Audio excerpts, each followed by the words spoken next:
In this movie we will discuss a companion to the variable, which is known as a constant. Oftentimes variables and constants are confused because they are created in much the same manner, but their function and purpose are very different. Like a variable, constants do store data while an application is executing. A constant will have a name. It will be a name that you, the programmer, will create for that constant. Constants must be named so as to be clear as to their function and purpose.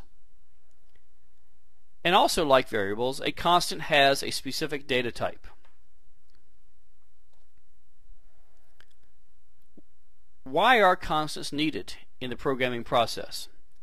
Well, let's take the example of 40 hours worked by an employee multiplied by their pay rate of, say, $10, which will result in the answer of $400 for their gross pay.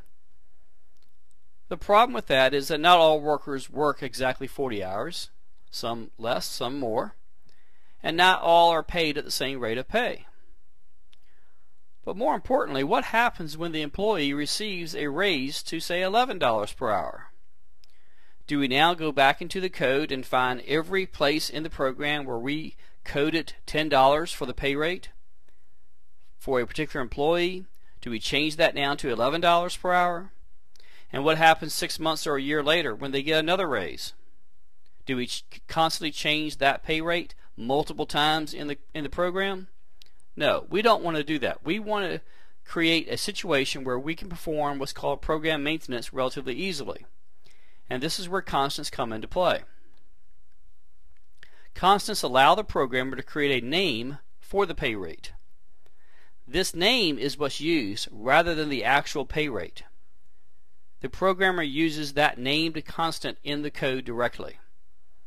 This will allow for changes and other program maintenance issues to take place much more easily as circumstances change.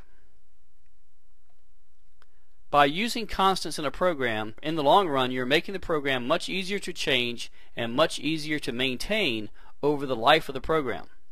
Rather than using very specific data that will ultimately change, we're creating constants which simply gives a name to a value which can ultimately be changed relatively easily over the course of time. Just like variables, constants can have different data types. By having different data types, this limits the kind of data, whether it be numeric or alphabetic, that can be used within these statements. Again, like variables, a constant can be available at different times. This is referred to as scope and lifetime of a constant. And finally, constants, just like variables, are essential to creating real-world applications. Without these techniques, you simply are not able to create a program which is ready and available to adapt to the constant changes that are ultimately going to happen with any applications that are created in today's world.